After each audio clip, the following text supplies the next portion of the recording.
आपके इस चैनल पर अब तक समाज मनोविज्ञान, असामान्य मनोविज्ञान, मूलभूत मनोवैज्ञानिक प्रक्रियाएं, पर्यावरण मनोविज्ञान, निर्देशन एवं परामर्शन, शोध अनुसंधान, सांख्यिकी, मनोविज्ञान प्रैक्टिकल, सकारात्मक मनोविज्ञान और एक नया पेपर को कैलकुलर से रिलेटेड वीडियोस अवेलेबल हैं। इनके साथ साथ एमसीक्यू टाइप क्वेश्चंस भी, ऑब्जेक्टिव क्वेश्चंस भी, जिसमें सोशल साइकोलॉजी से रिलेटेड, एबनॉर्मल साइकोलॉजी से रिलेटेड, पर्सनालिटी मेंटल टेस्ट से रिलेटेड, स्टेटिस्टिक्स सांख्यिकी से संबंधित, रिसर्च यानी शोध से संबंधित, गाइडेंस काउंसलिंग परामर्शन एवं निर्देशन से संबंधित, इन्वायरमेंटल साइकोलॉजी और लास्ट में साइकोलॉजी प्रैक्टिकल से संबंधित कंप्लीट वीडियोस चैनल पर मिल जाएंगे। आपको इन वीडियोस के लिए सिर्फ यहाँ पर जो आपका वीडियो के नीचे टाइटल है, टाइटल के सामने आपको डिस्क्रिप्शन का एरो दिख रहा है, इस एरो पर आप क्लिक करेंगे, नीचे आपको सभी प्लेलिस्ट के लिंक प्रोवाइड है। को कैलकुलर की इस क्लास में आप सभी का स्वागत है। BA third semester new education policy के तहत बीए थर्ड सेमेस्टर के जो स्टूडेंट्स हैं उन्हें को कैलकुलर सब्जेक्ट के रूप में ह्यूमन वैल्यूज और इन्वायरमेंटल स्टडीज का पेपर पढ़ना है, यानी मानव मूल्य और पर्यावरणीय अध्ययन का पेपर पढ़ना है, जिसके अंतर्गत एमसीक्यू टाइप क्वेश्चंस आएंगे और उन क्वेश्चंस को उनको सॉल्व करना रहेगा। कंपलसरी पेपर है और इसमें पास होना भी अनिवार्य है। इससे रिलेटेड अब तक 3 वीडियोस आ चुके हैं, जिसमें सिलेबस के बारे में और फर्स्ट चैप्टर के बारे में काफ़ी कुछ चीज़ें बताई गई हैं। इससे रिलेटेड एक टेलीग्राम चैनल भी है, जिसका लिंक आपको नीचे मिल जाएगा और जो प्रीवियस वीडियोस हैं उनका लिंक भी आपको नीचे मिल जाएगा। वहां से जाकर आप उनको देख सकते हैं और टेलीग्राम ग्रुप ज्वाइन करके वहां से आप पीडीएफ भी प्राप्त कर सकते हैं। तो स्टार्ट करते हैं आज की क्लास। क्योंकि एमसीक्यू टाइप क्वेश्चंस आने हैं तो हम यहाँ पर कोशिश करेंगे ज़्यादा से ज़्यादा एमसीक्यू को सॉल्व करने की। तो पहला क्वेश्चन है आज का कि गुरु रामकृष्ण परमहंस किनके गुरु थे। मतलब यहाँ पे पूछा जा रहा है कि जो स्वामी रामकृष्ण परमहंस थे वो किसके गुरु थे। आई थिंक आप सभी को पता होगा कि ये स्वामी विवेकानंद के गुरु थे। तो राइट आंसर होगा यहाँ पर ऑप्शन बी। स्वामी विवेकानंद के लिए यह शब्द किसने कहा, मतलब स्वामी विवेकानंद के बारे में ये शब्द किसने कहा कि वह ताल नहीं एक जलाशय है, वह कोई घड़ा नहीं या सुराही नहीं पक्का पीपा है, वह साधारण 16 पंखुड़ियों वाला कमल नहीं, वह तो शानदार सहस्त्रदल कमल है। तो स्वामी विवेकानंद के बारे में ये बात कही थी रामकृष्ण परमहंस यानी स्वामी विवेकानंद के गुरु ने, उनके बारे में ये बात कही थी। वर्तमान युग में सर्वजन स्वीकृत और लोकप्रिय मतवाद है। वर्तमान में सर्वजन स्वीकृति और लोकप्रिय मतवाद है, ये किससे संबंधित है? तो ये नवनिर्माण और पुनर्निर्माण दोनों से संबंधित है। यहाँ पर आपका ऑप्शन सी सही होगा। किस मत से किसी भी समुदाय का कोई व्यक्ति असहमत नहीं है?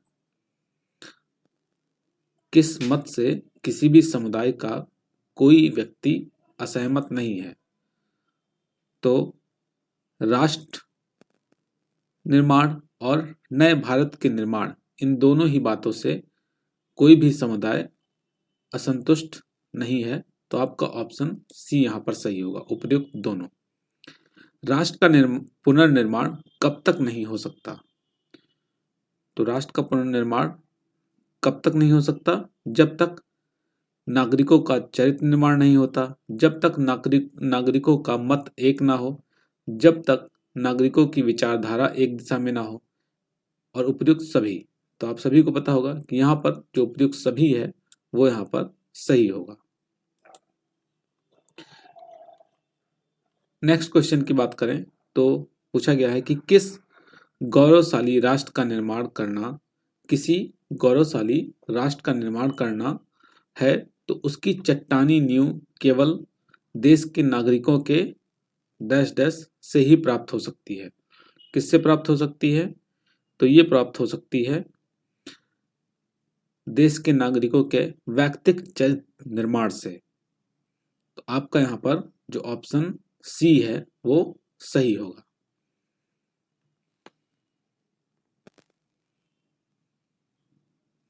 नेक्स्ट क्वेश्चन की बात करें तो यहाँ पर 7वां क्वेश्चन है, भारत का निर्माण सूत्र बी एंड मेक किसने दिया? तो ये सूत्र दिया गया था स्वामी विवेकानंद के द्वारा।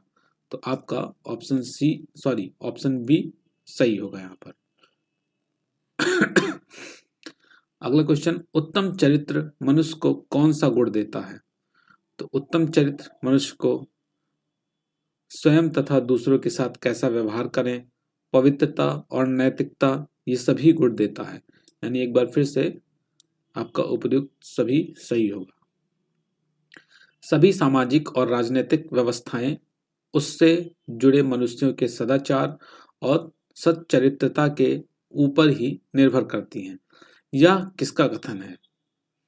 सभी सामाजिक और राजनीतिक व्यवस्थाएं उससे जुड़े मनुष्यों के सदाचार और सच्चरित्रता के ऊपर ही निर्भर करती हैं।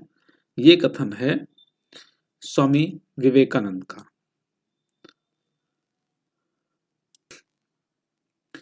बड़ी बड़ी परियोजनाएं किसके कारण विफल होने को बाध्य हैं? तो जो बड़ी बड़ी परियोजनाएं हैं वो भ्रष्टाचार, शिक्षा की कमी और बीमारी, इन सभी के कारण ही विफल होने के लिए बाध्य हैं। मतलब भ्रष्टाचार की वजह से, शिक्षा की कमी की वजह से कई बार बड़ी बड़ी योजनाएं भी विफल हो जाती हैं। राजनीति के क्षेत्र में क्या एक विध्वंसकारी हथियार है? तो राजनीति के क्षेत्र में अगर हम बात करें तो चरित्र हनन एक विध्वंसकारी हथियार है। स्वामी विवेकानंद के अनुसार अभी तक किसका निर्माण अधूरा ही है, जिस कारण सभी कुछ भद्दा सा दिखता है? स्वामी विवेकानंद के अनुसार अभी तक किसका निर्माण अधूरा ही है, जिस कारण सभी कुछ भद्दा दिखता है? तो स्वामी विवेकानंद के अनुसार चरित्र का निर्माण अभी अधूरा ही है, क्योंकि इन्होंने चरित्र पर अधिक बल दिया और इनका मानना है कि इसकी वजह से ही अभी सब कुछ अधूरा ही है। नेक्स्ट क्वेश्चन, किनका चरित्र दूषित करने से भारत नवनिर्माण की रीढ़ ही टूट जाएगी? क्या पूछा गया है कि किनका चरित्र दूषित करने से भारत नवनिर्माण की रीढ़ टूट जाएगी? तो अगर युवाओं का चरित्र दूषित हो जाए तो भारत के नवनिर्माण की रीढ़ टूट जाएगी, अर्थात भारत का नया विकास हो ही नहीं पाएगा। नेक्स्ट क्वेश्चन नंबर 14, किस प्रकार का धीमा प्रभाव वाला जहर आज युवाओं के बीच फैलाया जा रहा है? किस प्रकार का धीमा प्रभाव वाला जहर आज युवाओं के बीच फैलाया जा रहा है? तो इसका सही आंसर है आपका उपयुक्त सभी, यानी जो हुक्का पब संस्कृति है, एक्स्ट्रास, कैश, दर्द निवारक दवाएं, नशीली दवाएं, ये सभी भारतीय युवाओं में, या कह सकते हैं कि युवाओं में जहर घोलने का काम कर रही हैं। तो आपका ऑप्शन डी यहां पर सही होगा। किसने यह चेतावनी दी कि यदि आध्यात्मिकता शिक्षा यानी आध्यात्मिक शिक्षा, चरित्र निर्माण की शिक्षा का अनुसरण नहीं किया गया तो 3 पीढ़ियों में ही हमारी जाति का विनाश हो जाएगा? किसने यह चेतावनी दी थी कि यदि आध्यात्मिक शिक्षा का अनुसरण नहीं किया गया तो 3 पीढ़ियों में ही हमारी जाति का विनाश हो जाएगा? तो ये दिया गया था स्वामी विवेकानंद के द्वारा। नेक्स्ट क्वेश्चन नंबर 16, हम किस प्रकार पाश्चात्य सभ्यता के चरित्र हननकारी समस्त घातक अस्त्रों को पूरी तरह से विफल कर सकते हैं? हम किस प्रकार पाश्चात्य सभ्यता के चरित्र हननकारी समस्त घातक अस्त्रों को पूरी तरह से विफल कर सकते हैं? तो हम ये काम कर सकते हैं देशभक्ति की मिसाल जलाकर, देशवासियों के हृदय में प्रेम भरकर, मन को सद्विचारों का दैवी कवच पहनाकर, यानी आपका जो ऑप्शन डी है, उपर्युक्त सभी उपाय करके हम पाश्चात्य सभ्यता के हननकारी घातक प्रभावों को रोक सकते हैं। 17 हमारे शास्त्रों में किसका गुणगान किया गया है? तो हमारे शास्त्रों में पराविद्या का, मनुष्य निर्माणकारी विद्या का, अपरा विद्या का, इन सभी का गुणगान किया गया है आपका, इसलिए यहाँ पर ऑप्शन डी सही होगा। नेक्स्ट, इंद्रिय गोचर वस्तुओं के विषय में प्रदान की जाने वाली शिक्षा कहलाती है। इंद्रिय गोचर यानी जो इंद्रियों से दिखाई दे, जो आपके 5 सेंसेस हैं, उनके द्वारा जो जानकारी प्राप्त होती है, ऐसे विषयों की शिक्षा देने वाले विषय को हम क्या कहते हैं? तो इंद्रिय गोचर वस्तुओं के विषय में शिक्षा देने वाली शिक्षा को हम अपरा शिक्षा कहते हैं। तो आपका ऑप्शन बी यहां पर सही होगा। नेक्स्ट क्वेश्चन, अपरा विद्या के अंतर्गत किसका ज्ञान दिया जाता है? तो जो अपरा विद्या है उसके अंतर्गत विज्ञान, भूगोल, मतलब अपरा यानी जो शरीर से परे है, जो बाहर की चीजें हैं। तो बाहर की चीजें जैसे जो विज्ञान है, भूगोल है, अंतरिक्ष है, ज्योतिष है, वास्तुशास्त्र है, इन सभी का अध्ययन हम अपरा विद्या के अंतर्गत करते हैं। पराविद्या में किसका ज्ञान है?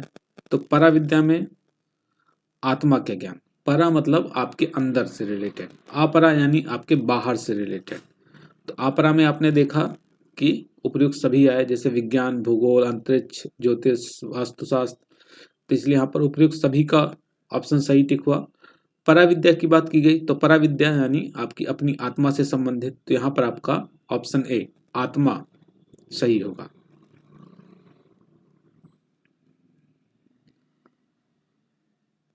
नेक्स्ट, आधुनिक शिक्षा व्यवस्था में केवल विद्या ही प्रदान करने की व्यवस्था है।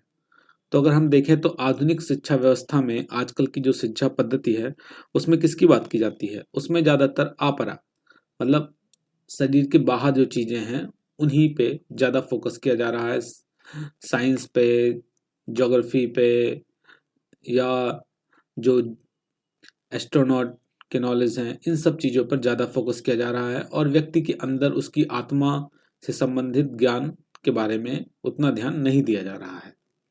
तो आपका ऑप्शन बी यहाँ पर सही होगा।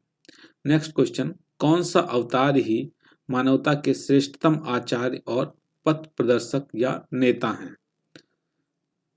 तो इस बारे में हम देखें तो स्वामी विवेकानंद, श्री मां शारदा देवी, श्री रामकृष्ण परमहंस, ये सभी ही क्या थे? ये सभी श्रेष्ठतम आचार्य और पथ प्रदर्शक नेता के रूप में जाने जाते हैं।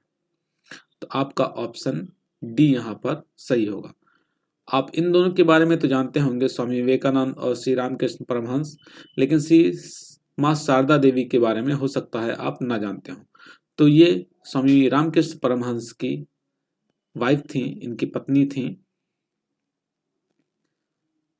नेक्स्ट क्वेश्चन, सन 1897 ईस्वी में किसने भविष्यवाणी की थी कि विशेष परिस्थितियां उत्पन्न होंगी और अगले 50 वर्षों में भारत स्वतंत्र हो जाएगा? तो ये भविष्यवाणी की गई थी स्वामी दयानंद सरस्वती के द्वारा। तो आपका ऑप्शन सी यहाँ पर सही होगा। नेक्स्ट क्वेश्चन, पुस्तक India 2020 a vision of the new millennium किसके द्वारा लिखी गई? तो ये पुस्तक लिखी गई थी अब्दुल कलाम आजाद के द्वारा।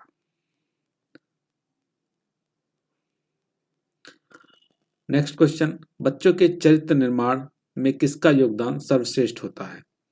तो जो बच्चों का चरित्र निर्माण है उसमें अगर हम बात करें तो अध्यापक का योगदान सर्वश्रेष्ठ होता है, क्योंकि बच्चा बचपन में तो अपने माँ पिता की संगति में रहता है, लेकिन अगर देखा जाए तो उसका ज़्यादातर वक्त बड़े होने पर अपने शिक्षकों के साथ में होता है, और शिक्षक की भूमिका चरित्र निर्माण में सबसे महत्वपूर्ण मानी जाती है। तो आपका ऑप्शन सी यहाँ पर सही होगा। तो आज की क्लास में हमने 25 क्वेश्चंस अटेम्प्ट किए हैं। नेक्स्ट क्लास में हम अगले 25 क्वेश्चन को कवर करेंगे। तो मिलते हैं नेक्स्ट क्लास में, तब तक के लिए धन्यवाद।